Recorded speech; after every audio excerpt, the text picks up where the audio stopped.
This Sunday is Mother's Day, and right now, millions of people are going to open up their phones and with a few taps of a button, order flowers. Should only take about 90 seconds. Sounds easy, right? What most people don't know, in fact, what almost nobody talks about, is the absolute chaos happening on the other side of that order. And I know because many years ago, the world's largest flower delivery company contacted me to help them solve that chaos. What I learned when I opened their RFP changed the way that I look at staffing forever. My name is Tyler. I've spent 15 years in the outsourcing industry, helping the world's fastest growing companies build offshore teams. Before I started Hireframe, I was in sales at a BPO, that's business process outsourcing company, where we help the largest brands build and manage customer service teams. Now let me tell you something that you might not realize about the flower industry. Valentine's Day and Mother's Day are not just busy days for florists. They represent massive, catastrophic spikes in call volume. In fact, on February 14th alone, many florists will miss about 40% of their calls just because they can't get to the phone fast enough. Meanwhile, for the 1-800-Flowers of the world, Mother's Day weekend represents about a quarter of their annual revenue. So when I say they need help, they do. So I get the call. The largest flower delivery company in the world wants us to help them with Valentine's Day staffing. I can't believe it. I open up the email in my inbox and I check out the RFP. I read the first line. I see the words, "We will need between 1,500 to 2,000 agents." I can't believe it. At that point in my sales career at a BPO, a big deal for me was a team of 25 people. The largest deal I ever did was 40. Now I'm looking at 1,500 to 2,000. This was going to be the biggest payday of my career, and it's not even close. I was thinking, even at a modest billing rate, keeping them on for maybe 2 months, maybe 3 months, I was going to be looking at about a $300,000 commission. That was a lot of money. Life-changing. Then I keep reading the RFP.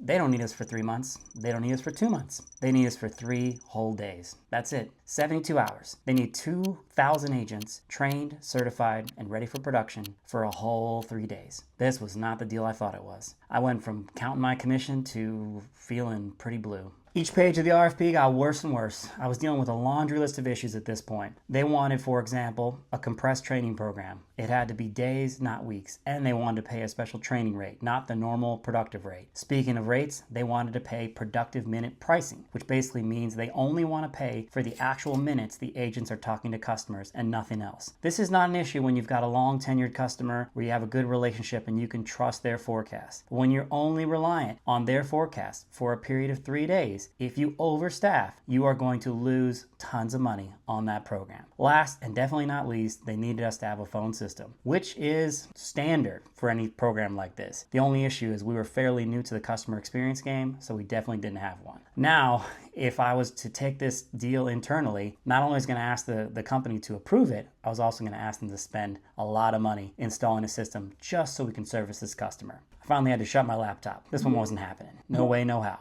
So we had to walk away from this one, unfortunately, which was a huge blow to my ego. I went from counting the dollars on my $300,000 commission to not even filling out this RFP, which was a bummer, but I knew there were 3 big problems that prevented us from doing this deal altogether. First and foremost, space. So at that point, our BPO and any BPO, frankly, was constrained to the physical contact centers, the physical brick and mortar offices that we had and the capacity within those offices. We did not have the space for 2,000 agents for a matter of 3 days. We would joke all the time about doing bunk desks, but that is definitely illegal, impossible, and just a silly idea altogether. So didn't have the space. Second, attrition. So attrition, anyone who works in BPO knows that attrition is the Achilles heel of the industry. If you look at even the best in class companies, they're operating typically at about 45% annual churn. So they're losing 45% of their total workforce every single year to voluntary and involuntary churn. Most companies are operating at 80%. So it's way worse than that. A 2,000 agent program would put a tremendous amount of strain on our recruiters, operations managers, and frankly, it would just distract them from the programs that were in fact a really good fit for us. Last and definitely not least is the upsell, the sales component of this business. If you look at a 1-800-Flowers or any company like that, every single customer interaction represents an opportunity to sell them, right? When you're talking to the customer, even if it's someone who's only going to buy flowers once a year for their girlfriend or their wife or whoever, or their mother, there's a tremendous opportunity to guide them, make suggestions. You could also offer them things like premium vases, same-day delivery, chocolate, handwritten card, etc. There's a million things, and all of that represents a tremendous amount of revenue for these businesses. Not only do we not have the space to put these folks. We didn't have the recruitment bandwidth to handle it. It was going to really hurt our overall employee experience. But on top of that, we needed to be experts in sales, which we were not. And that was going to be another thing that would prevent us from doing that. So we were just the wrong tool for the job, and we had to accept that and move on. So if you're a company dealing with a seasonal spike similar to the flower industry, there are actually some good options out there. So let's talk about what actually works.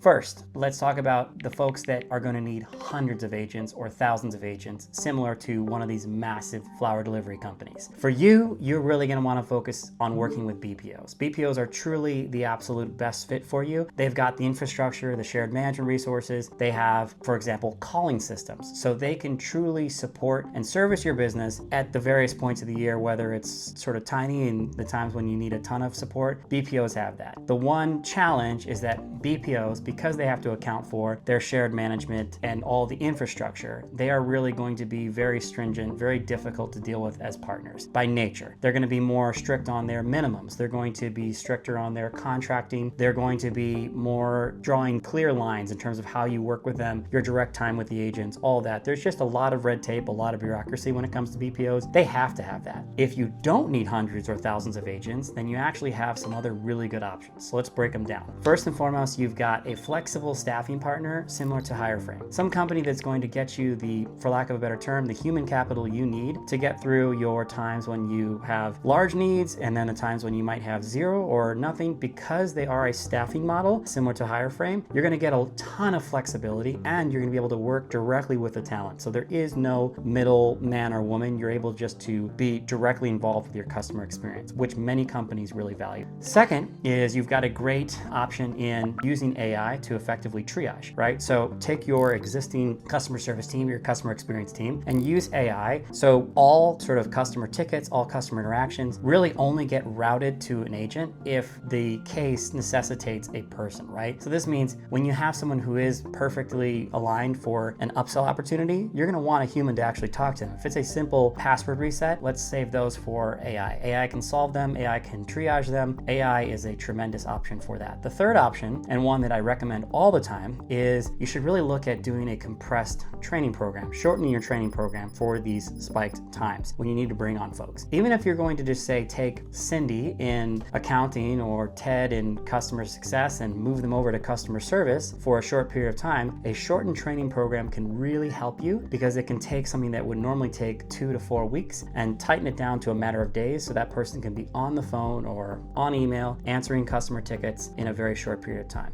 Last but not least, I would just recommend that anyone in this position, please plan ahead. If you look at these sort of titans of industry, the biggest flower delivery companies, they're not planning for Valentine's Day in January. They're thinking about it the previous year in probably August. They're setting all their ducks in a row so they're ready to go to capitalize on those holidays. And even if you're a hundredth of the size of 1-800-Flowers, you should plan just like you're them. So that RFP that I walked away from, the deal of a lifetime, $300,000 in commissions. Believe me, I was bummed to not even respond, but ultimately, I have no regrets about it. I learned so much about staffing, specifically seasonal staffing. And if I were to chalk seasonal staffing up to 5 problems, this is what those 5 would be: space, attrition, training, pricing, and skill. If you can solve all 5 of those, you're going to do a masterful job at handling seasonal spikes year in and year out. This is exactly what I see when I work with the world's fastest growing and most disruptive companies. In fact, I've worked with so many that now we've developed our own playbooks and exactly how to deal with this at Hireframe. So if your company is dealing with a seasonal spike or is going to be dealing with those, please do reach out. We'd be happy to help. If you just want to continue following along this journey and learn how the world's best companies build teams onshore, offshore, nearshore, all over the world, please do like and subscribe. We're going to try to have a new one of these every single week, and I'll catch you in the next one.